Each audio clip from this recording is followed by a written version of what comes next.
தமிழகத்தில் தாவேகா ஆட்சிப்பீடத்தை அலங்கரித்த பிறகு தேர்தல் வாக்குறுதியின் போது அளிக்கப்பட்ட பல வாக்குறுதிகளை இன்னும் நிறைவேற்றவில்லை, ஏன் காலதாமதம் என்பதான பல கேள்விகளை அரசியலாக்கும் விதத்தில் அரசியலாக்கி வரும் எதிர்க்கட்சிகளின் குரலுக்கு முற்றுப்புள்ளி வைக்கும் வகையில் தமிழக முதலமைச்சர் ஜோசப் விஜய் சட்டப்பேரவையில் தனது 110 விதியின் கீழ் அதிரடி உத்தரவுகளை தந்து எதிர்க்கட்சிகளின் வாயை தற்போது அதிரடியாய் மூடியிருக்கிறார். அந்த அளவில் தமிழக முதலமைச்சர் சட்டப்பேரவையில் 110 விதியின் கீழ் அறிவித்த அறிவிப்புகளின் சில முக்கியமான விஷயங்களை இப்பொழுது பார்ப்போம். குடும்பங்களுக்காக இலவச சமையல் எரிவாயு சிலிண்டர், பெண்களுக்கான கட்டணமில்லா பேருந்து பயண திட்ட விரிவாக்கம் மற்றும் பரந்தூர் விமான நிலைய திட்டம் தொடர்பான பல முக்கிய அறிவிப்புகள் இடம்பெற்றிருக்கிறதையும் பார்க்க வேண்டியிருக்கிறது. தேர்தல் வாக்குறுதிகளில் கூறப்பட்டதைப் போல சில திட்டங்களை செயல்படுத்தும் நோக்கில் இந்த அறிவிப்புகள் வெளியிடப்பட்டிருக்கிறது. குடும்ப செலவு, பெண்களின் போக்குவரத்து செலவு மற்றும் விவசாயிகளின் வாழ்வாதார நிலை உள்ளிட்ட பல்வேறு விஷயங்கள் பல்வேறு விதமான கோணங்களில் எதிர்பார்க்கப்பட்ட நிலையில் அன்னபூரணி சூப்பர் 6 திட்டத்தின் முதல் கட்டமாக தமிழக குடும்பங்களுக்கு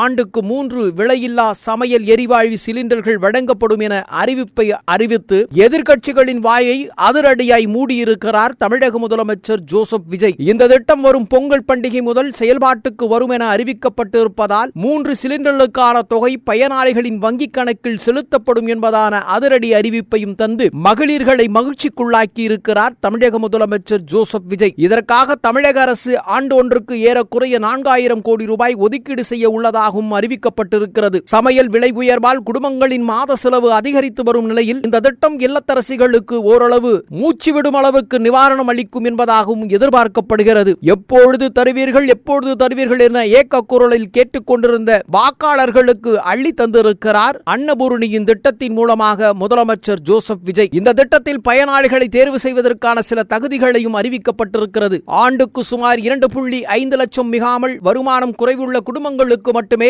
இதற்கான முன்னுரிமை வழங்கப்படும் என்றும் தெரிவித்திருக்கிறது. சிறு மற்றும் குறு விவசாயிகள் இந்த திட்டத்தை அறிமுகம் செய்திருக்கிறார். தேர்தல் பிரச்சாரத்தின் போது ஆண்டுக்கு 6 இலவச எரிவாயு சிலிண்டர்கள் வழங்கப்படும் என தெரிவித்து வாக்காளர்களை சந்தித்த நிலையில் தற்போது முதல் கட்டமாக 3 சிலிண்டர்கள் வழங்கப்பட்டிருப்பது, பயனாளிகளின் இறுதி பட்டியல் மற்றும் விண்ணப்ப நடைமுறைகள் குறித்த தகவல்கள் வெளியாகப்படும் எனவும் எதிர்பார்க்கப்படுகிறது. இந்த நிலையில் தமிழக முதலமைச்சர் அறிவித்திருக்கும் இந்த 3 சிலிண்டர்களின் அறிவிப்பு செய்தி காதுகளில் வந்து ஒலித்தவுடன் எல்லோரும் மகிழ்ச்சியின் உச்சத்தில் நின்று கொண்டிருக்கிறதாக சொல்லப்படுகிறது. மகளிர்களின் இன்னொரு நீண்ட நாள் கனவுகளாகவும் காத்திருப்பாகவும் இருந்த ஒரு விஷயங்களில் ஒன்றான பெண்களுக்கான கட்டணமில்லா பேருந்து பயண திட்டத்தை விரிவுபடுத்தும் முடிவுகளையும் தற்போது அரசு கையில் எடுத்திருக்கிறது. நகர்ப்புறங்களில் இயங்கும் சில பேருந்துகளுக்கு மட்டுமே இருந்த பயண வசதிகளை தற்போது எக்ஸ்பிரஸ் மற்றும் கூடுதல் சிறப்பு பேருந்துகள், டீலக்ஸ் பேருந்துகள் என எல்லாவற்றிலும் விரிவுபடுத்தப்பட்டிருப்பதாகவும் அறிவிக்கப்பட்டிருக்கிறது. மேலும் புறநகர் மற்றும் மலைப்பகுதிகளில் சாதாரண பேருந்துகளிலும் பெண்கள் கட்டணமின்றி பயணம் செய்யும் வகையில் இந்த புதிய திட்டம் விரிவுபடுத்தப்படும் என கூறப்பட்டிருக்கிறது. இதற்காக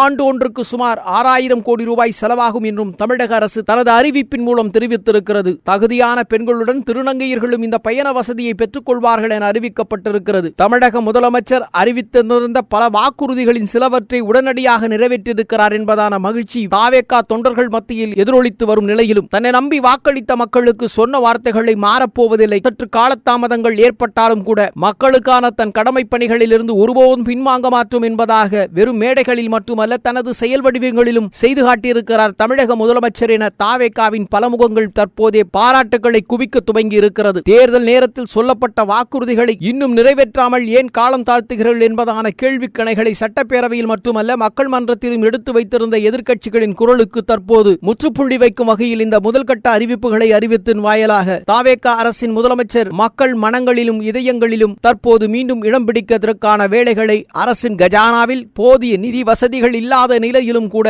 சொன்ன வாக்குறுதிகளை நிறைவேற்றும் பணிகளில் வேகப்படுத்தி வருவதன் வாயிலாக மீண்டும் தாவேகாவிற்கு மக்கள் மத்தியில் மவுசுகள் அதிகரிக்க துவங்கியிருப்பதாகவே பார்க்கப்படுகிறது.